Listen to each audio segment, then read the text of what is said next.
and I'm going to show you how to follow and unfollow public trips.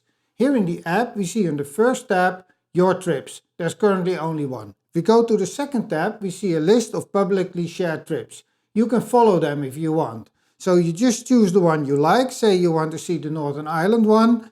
You can open it, you can look at it, and if you think I want to stay up to date with updates, you can click the follow link on top.